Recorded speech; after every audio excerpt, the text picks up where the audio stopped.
할렐루야. 오늘도 말씀으로 시작하는 여러분을 사랑하고 축복합니다. 말씀 붙드시고 생명의 삶을 사시기 바랍니다. 빌립보서 1장 12절에서 18절까지 함께 교독하도록 하겠습니다. 형제들아, 내가 당한 일이 도리어 복음 전파에 진전이 된 줄을 너희가 알기를 원하노라. 이러므로 나의 매임이 그리스도 안에서 모든 시대의 안과 그 밖의 모든 사람에게 나타났으니 형제 중 다수가 나의 매임으로 말미암아 주 안에서 신뢰함으로 겁없이 하나님의 말씀을 더욱 담대히 전하게 되었느니라. 투기와 분쟁으로 어떤 일은 착한 뜻으로 그리스도를 전파하나니 이들은 내가 복음을 변증하기 위하여 세우심을 받은 줄 알고 사랑으로 하나.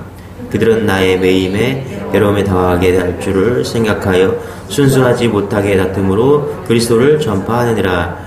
같이 읽겠습니다. 시작. 그러므로 무엇이냐 거칠애로 하나 참으로 하나 무슨 방도로 하든지 전파되는 것은 그리스도니 이로써 나는 기뻐하고 또한 기뻐하니라. 아멘. 12절에 보니까 이렇게 말합니다. 형제들아, 내가 당한 일이, 그렇죠? 여러분, 사도 바울은 12절에서 보면은 어떤 일을 당했습니까? 어제 말씀드린 것처럼 복음을 전하다가 감옥에 갇히는 그런 일을 당했습니다. 여러분, 감옥 생활이 지금도 어려운데 당시도 쉽지는 않았겠죠. 이것은 바울이 고난을 당하기 싫어서가 아니라 감옥에 갇히게 되면은 그리스도의 복음을 전할 수가 없기 때문이다. 이렇게 생각하지 않았겠습니까? 그죠? 그래서 그는 자유롭게 어디든지 복음을 전하고 다닐 수 있기를 그렇게 원했는데 이제 그렇지 못하게 되었다. 그러나 결국에는요, 이 가이사랴 빌립보에서 갇히는 신세가 되어버리고 말았는데요. 그것도 재판 없이 2년이나 그곳에 갇히게 되었습니다. 단 한순간이라도 나아가 복음을 전하기를 원했던 바울은 마음이 참 안타깝고 그런 상황이었을 것입니다.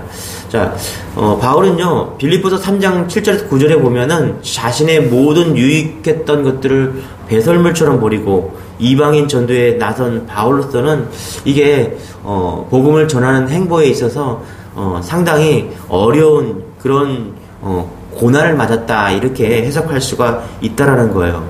그런데 이런 어려운 상황 속에서 바울은 어떤 고백을 합니까? 자, 18절을 한번 읽어볼게요. 시작.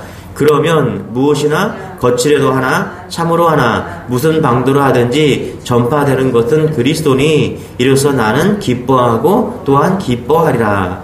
이런 상황 속에 있지만, 어려운 상황이 있지만 나는 기뻐하고 또한 기뻐하리라. 감옥에 갇혔는데 도리어 기뻐하게 되었다. 이렇게 고백하고 있다는 것입니다. 어떻게 바울이 기뻐할 수 있을까?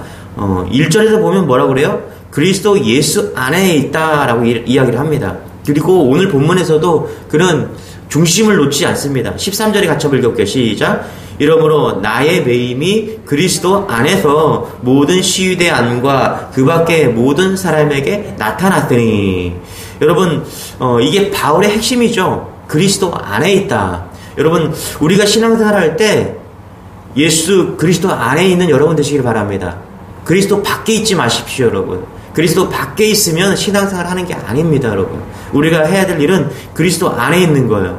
그리스도 안에 있고 나의 심령이 늘 주님으로 인해서 뜨거운 심장이 있을 때 우리는 어떠한 상황과 어려운 상황 속에서도 우리는 감사하고 기뻐할 수 있다라는 거예요. 그래서 늘 우리가 점검하고 체크할 것은 그리스도 안에 있는가, 그리스도 밖에 있지 않은 여러분 되시길 바랍니다. 늘 그리스도 안에 있으므로 감사하고 기쁨이 있는 여러분 되시길 바랍니다. 그러면서 뭐라고 고백합니까?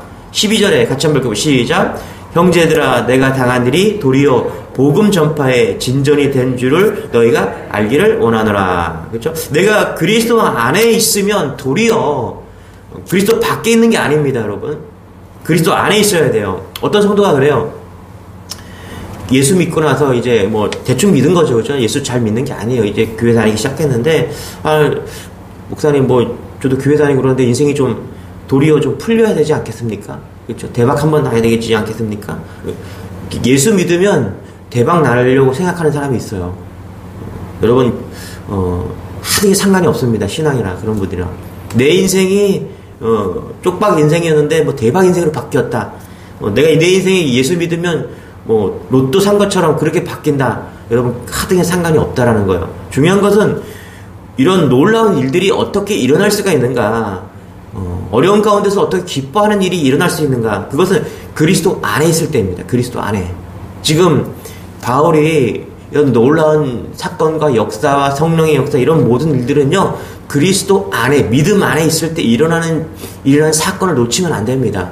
그리스도 밖에 있어서는요, 사등에 상관이 없어요.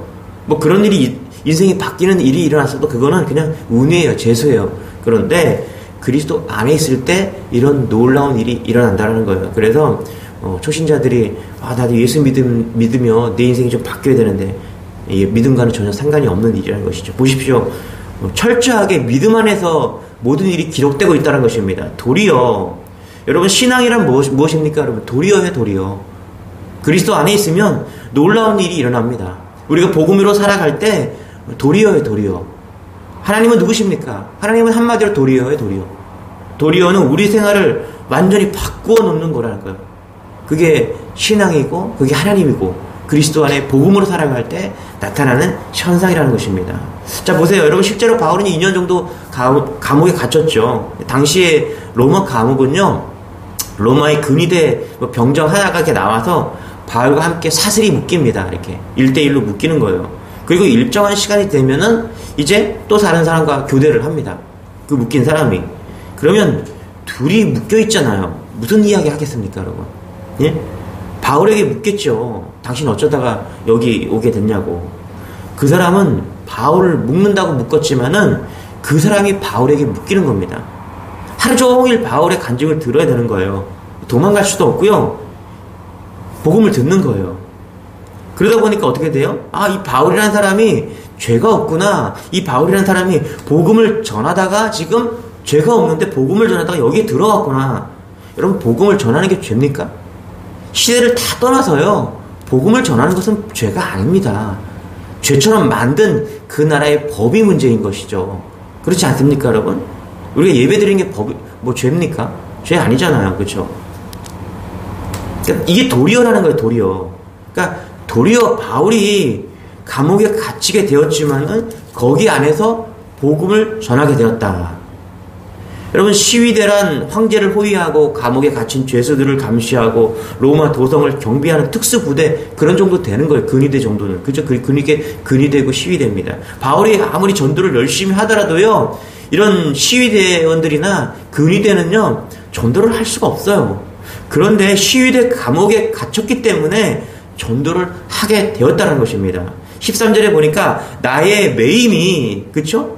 감옥에 있는 그 매임이 그리스도 안에서 온 시위대 안과 기타 모든 사람에게 나타났으니 전도되었다라는 거예요. 이게 놀라운 하나님의 뜻이라는 거예요. 이게 뭐라고요? 도리어라는 거예요. 도리어. 여러분, 이런 놀라운 은혜가 있기를 경험하는 여러분 되시길 축원합니다. 예. 복음을 전하다 보면요, 내가 생각했던 것과는 다르게 막 흘러갑니다. 그게 도리어예요, 도리어.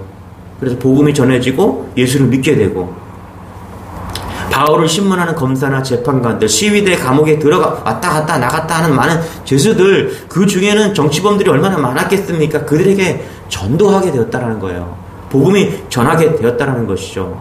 전에는 다니면서 전도했는데 이제는 앉아서 전도하게 되었다.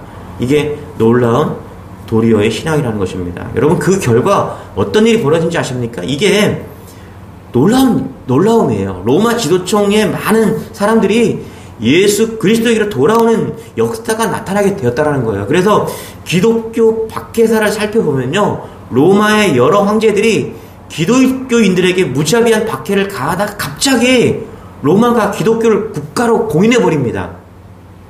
이게 어떻게 되냐는 거예요. 당시에 기독교가 기독교인 비율이 7%밖에 되지 않았다라는 거예요. 당시 7%. 로마가 그렇게 압제, 기독교를 억압하고 압제하던 그 당시에 기독교율은 7%밖에 되지 않았다라는 거예요. 그런데 갑자기 그 로마가 기독교로 완전히 국교로 되어버립니다.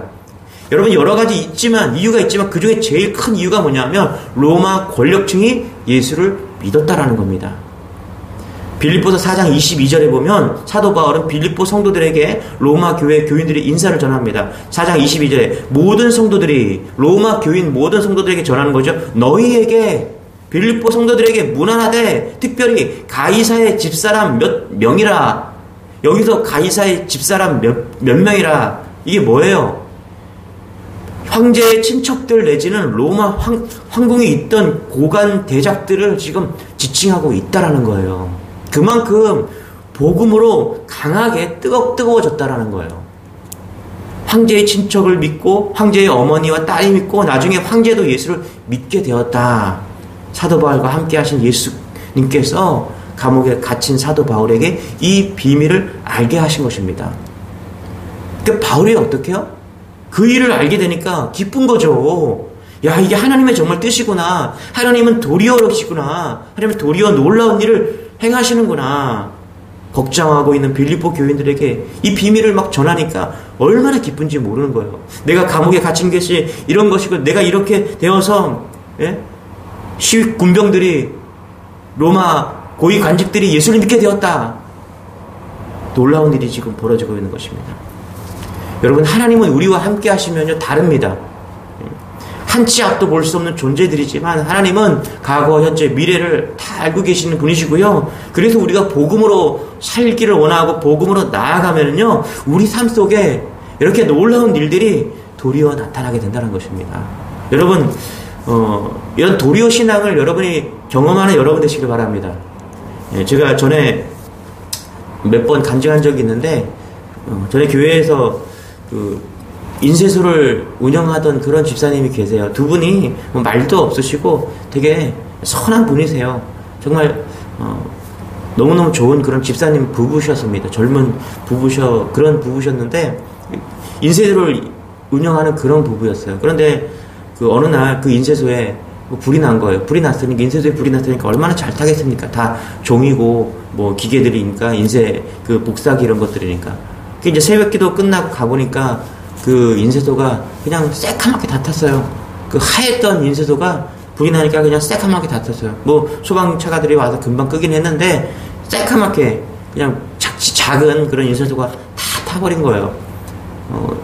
뭐 눈물이 확 나더라고요. 근데 다 타버린 그 속에 이제 남자 집사님이 이제 들어가서 이제 뭐 주섬주섬 하다가 이제 손이 이제 조금 데이고, 그래서 이제 그렇게 참 안 됐다. 그 마음이 참 아픈 그런 상황이었습니다. 아침에 새벽에 이제 그런 일이 있고, 그날이 금요철이었는데, 그런 일이 있는데, 금요철 저녁이 되었는데, 이 집사님이 부부가 저 예배당 뒤편에 앉아갖고 이제 일어나서 박수를 막 치면서 찬양하고 있는 겁니다. 손은 이제 뜨거운데 좀 데워갖고 붕대로 막 감고 박수 치면서 이렇게 그 있는 모습을 보는데 마음이 울컥한 겁니다. 어떻게 저렇게 인쇄소가 그냥 어려움을 당했는데 나와서 예배하면서 박수를 칠 수 있을까? 그 믿음이 너무 기특해서 이제 박수를 막 치고 같이 이제 감동을 받은 거죠. 그런데 놀라운 것은 뭐냐면 그 교구 식구들 속에서 이제 너무너무 감동되어서 이렇게 문자가 온 거예요. 목사님, 우리 집사님이 불난 인쇄소로 인해서 어려움을 겪었는데 이 자녀들이 중학생들인데 2명 있는데 아들 딸 있는데 이런 문자가 왔어요. 그것을 이제 캡처해서 저에게 보내주신 거예요. 그래서 읽어보니까 너무너무 눈물 나는 그런 고백이 있는 거예요. 뭐라 그러냐면 이 중학생 아이들이, 자녀들이 엄마와 아빠를 위로하는 문자인 거예요. 엄마 아빠 막 그러면서 우리가 너무 어려움을 당했지만은 너무 실망하지 말아요. 하나님은 우리 편이십니다. 우리가 믿음으로 나아가면 하나님 반드시 회복시켜 주시고, 막 그런 엄마 아빠를 신앙으로 막 위로하는 그런 메시지를 쫙 보낸 거예요. 그 메시지로 그냥 교구가 막 은혜를 받은 겁니다. 그리고 그 메시지를 이제 설교 시간에 목사님이 간증하면서 그 메시지를 모은 교회에 보여준 거예요. 그랬더니 얼마나 다 눈물이 되고 하나님께서 위로를 해주시는지. 교회에서 너도 나도 그냥 다 이 인쇄소를 다시 우리가 세워주자, 이런 흐름이 있는 거예요. 그래서 헌금을 하고 모으니까 돈이 상당한 많이 거쳐진 겁니다. 그런데 이 인쇄소가 보험이 들어 있어서요, 다 보험 처리가 되고요, 몇 천만 원 이상이 거쳐졌는데 그 몇 천만 원을 갖다가 교회를 위해서 다시 헌금하고 그 집사님이 그 성도들이 전해준 그 헌금을 다시 받아서 교회에 다시 건축하는 데 쓰라고 이렇게 헌금을 하고 그래서 이 인쇄소 불난 인쇄소 때문에 그냥 그 추운 겨울이 얼마나 뜨겁게 교회가 하나 되는 모습으로 예수 그리스도의 은혜를 경험하는 그런 일이 되었는지 모릅니다. 하나의 어떤 사건이죠. 불난 거예요. 망한 거예요. 그 사건이 도리어 교회와 성도들과 가정에 특별히 그 가정에 놀랍게 믿음으로 하나 되는 그런 역사가 일어난 겁니다. 뭐 누구는 중학생들이 되면은 뭐 질풍노도의 시기를 걷는다 애들이 막 이렇게 얘기하지만 그 아이들은요 그런 게 전혀 없는 거예요. 그냥 믿음 안에서 그냥 엄마 부모를 위로하는 그 문자 그걸로 온 교회가 하나가 되고 하나가 되어서 놀랍게 하나님께 영광이 돌리는 하나님은요 놀라우신 분이십니다. 도리어 역사하시는 분이십니다. 우리가 복음으로 살아갈 때 이런 놀라운 일들이 일어납니다. 여러분 이것을 꼭 경험하는 여러분 되시길 바랍니다. 사도 바울이 감옥에 갇히자 성도들이 어떻게 했습니까? 도리어 전도하는 일이 벌어졌습니다. 14절 같이 한번 읽어볼게요. 시작. 형제 중 다수가 나의 매임으로 말미암아 주 안에서 신뢰함으로 겁없이 하나님의 말씀을 더욱 담대히 전하게 되었느니라. 그렇죠? 사도 바울은 이 일이 주 안에서 되어졌다라는 거예요. 그리스도 안에서 되어졌다라는 거예요. 여러분 주님이 우리 안에 계시면 주님이 일하시는 겁니다. 밖에 있지 않는 여러분 되시기 바랍니다. 그리스도 안에 계시기 바랍니다. 그러면은 이런 놀라운 일들이 벌어지는 거예요. 얼마나 놀랍고 신기합니까? 전도 문이 닫혔다고 걱정할 일이 아니었던 것이죠. 우리의 생각으로 보면은 전도의 문이 닫혀야 되는데 도리어 교회가 빌립보 성도들이 더욱더 복음을 담대하게 전하는 그런 일이 벌어지게 되었다라는 거예요. 그래서 우리가 그리스도 안에 한 마음으로 있고 예수님과 한 마음으로 있으면요 어떤 어려움이 와도요 그것이 도리어 놀랍게 역사하는 큰 힘이 된다는 것을 믿는 여러분 되시길 바랍니다. 그리고 자 보십시오. 주 안에서 있을 때 대적의 문도 해결이 됩니다.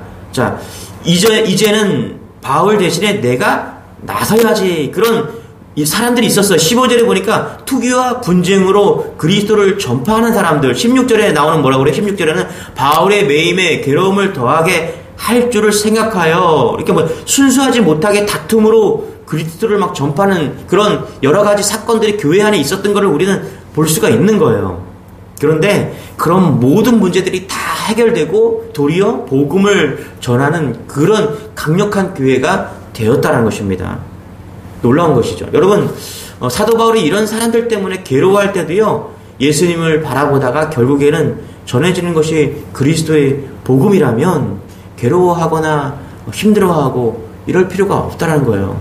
우리가 믿어야 될 것은 뭐냐면 내 삶이 아무리 어렵고 힘들고 또 상황이 안 좋더라도 믿음으로 나아가면요 복음으로 나아가면 그리스도 안에 있으면요 결국은 우리 삶 속에서 도리어 역사가 도리어의 신앙이 역사한다는 사실을 여러분 믿는 여러분 되시기 바랍니다. 결국에는 하나님의 역사가 나타나는 거예요. 18절입니다. 같이 한번 읽어볼게요. 시작. 그러면 무엇이나 거칠애로 하나 참으로 하나 무슨 방도로 하든지 전파되는 것은 그리스도니 이로써 나의 기뻐하고 또한 기뻐하리라. 우리가 복음으로 살면요 결국에는 뭐가 된대요? 어떠한 상황이나 어떠한 어려움이나 그것이 다 결국에는 뭐라고요? 그리스도가 전파된다는 것입니다. 그러면 하나님께서 놀랍게 역사한다라는 것입니다. 여러분 사도 바울이 정말 예수님과 동행하는 그런 사람이었다는 것을 우리는 알 수 있습니다. 사도 바울이 훌륭한 사람이어서 이렇게 한 것이 아닙니다. 그의 본성이 뭐 좋아서 심성이 좋아서 이렇게 된 게 아니에요. 그가 예수님과 동행하였기 때문에 그리스도와 함께 하였기 때문에 어려움이 감옥에 갇히는 사건이 있었음에도 불구하고 그에게 놀라운 하나님의 역사가 나타나고 복음을 전하는 일들이 벌어진 것입니다. 그래서 여러분 우리가 어떠한 어려움을 당해도요 그 상황을 우리가 판단하면 안 됩니다. 하나님께서는요 어려운 상황도 역전시키는 분이세요. 우리가 해야 될 것은 뭐냐면 기도하고 그리스도 안에 있는 것입니다. 엘라 윌쿡스라는 분이 지은 시인데요. 이런 거예요. 바람과 상관없이 한 배는 동쪽으로, 한 배는 서쪽으로. 결국 항해의 방향을 결정하는 것은 바람이 아니다. 돛이 방향을 결정한다. 그러니까 돛을 어느 방향으로 달았느냐에 따라서 배는 바람이 불면 동쪽으로 갈 수 있고요, 서쪽으로도 갈 수 있다라고 그렇게 짧은 시를 쓰면서 우리에게 알려줍니다. 이게 무엇을 상징합니까, 여러분? 고난이 오잖아요. 어려움이 오잖아요. 그것이 우리가 돛을 어느 방향으로 다느냐에 따라서 그 고난이 축복이 될 수 있다는 것을 믿으시기 바랍니다. 우리에게 고난이 올 때 우리의 돛은 어디를 향해야 됩니까? 예수 그리스도를 향하는 것이죠. 그렇죠? 코로나로 전 세계가 어려움을 직면했잖아요. 그런데 코로나를 알게 되었어요. 뭐를 알게 됐습니까? 내가 어느 방향으로 가고 있는지 도리어 분명하게 알게 되었다는 거예요. 어제 뉴스를 보니까 이 코로나로 인해서 종교인들이 많이 감소되었는데, 특별히 기독교의 그 예수 믿는 사람들이 많이 감소되었다라고 그냥 신문에 났더라고요. 여러분, 그렇게도 볼 수 있지만요, 또 이렇게도 볼 수 있어요. 이 코로나로 인해서 진짜 나의 신앙을 점검하게 되었다. 이 코로나라는 바람이 불었는데 내가 돛을 어느 방향으로 향하고 있는지 정확하게 알게 되었다. 내 방향이 동쪽인지 서쪽인지 분명히 알게 되었다. 알게 되었잖아요. 저는 알게 되었습니다. 주님의 교회가 어디로 가고 있는지 정확하게 알게 되었다라니까요. 그 코로나로 인해서. 두렵지 않죠? 그러면 부흥이죠. 숫자는 줄 수 있어요. 그런데 우리의 심령은 뜨거워진다니까요. 그 어느 때보다, 제가 인생을 살면서 코로나 상황보다 더 뜨거울 때가 있을까요? 복음으로? 우리나라가 이 복음으로 예수 믿는 전혀 문제가 안 되잖아요. 그런데 코로나 와서 조금 어려움 당하고 예배도 못 드리게 하고, 예? 숫자도 제한하고 막 이런 상황들이 벌어지는데, 이런 일이 또 있겠어요, 우리나라에? 사실 없을 것 같아요. 그렇다면 이 어려운 가운데, 제가 경험한 가운데, 제가 한국 땅에서 예수 믿는 한, 아마 이 어려움 이것보다는 덜하겠죠. 이런 일이 오지 않을 거예요. 그런데 이런 어려움을 통해서 뭐를 알게 되었습니까? 내가 어디로 방향을 하고 있는가, 내 돛의 방향을 알게 되었다는 겁니다. 그럼 분명한 거죠. 저에게는 뭐다 이게요? 도리어 축복인 겁니다. 도리어 믿음을 굳게 서는 일이 일어났다는 것입니다. 여러분, 우리가 사도 바울처럼 살 수 있을까요? 물론입니다. 우리가 그렇게 살 수 있습니다. 예수님께서 우리 안에 오셨기 때문입니다. 시험거리가 많으신 분들도 계실 것입니다. 그런데 하나님은 말씀하십니다. 약속하세요. 야고보서 1장 2절에 내 형제들아, 너희가 여러 가지 시험을 당하거든 온전히 기쁘게 여기라. 어떻게 기쁘게 여길 수 있습니까? 그리스도 안에 있을 때, 밖에 아닙니다. 그리스도 안에 있을 때 우리가 기뻐하며 나아간다면 우리의 모든 인생이 기쁘게 된다는 것입니다. 조성진이라는 그 피아니스트 콩쿠르에서 1등을 하기 위해서요, 읽어보니까 아주 놀랍더라고요. 하루에 2시간씩 그렇게 피아노밖에 생각 안 한대요. 그러니까 하루 2시간 자고 나머지 시간은 다 피아노 생각만 한대요. 쇼팽 생각하고 쇼팽처럼 살려고 죽을 힘을 위해서 다 했대요. 그랬더니 콩쿠르에서 1등 했고 피아니스트에서 1위가 되었다는 거예요. 근데 저는 어제 이 설교 준비하면서 그 간증을 좀 보면서, 피아노 좀 치고 쇼팽 알리고자 그렇게 열심히 살아가는데, 그 사람이 그 사람이에요. 그래서 피아니스트가 돼요.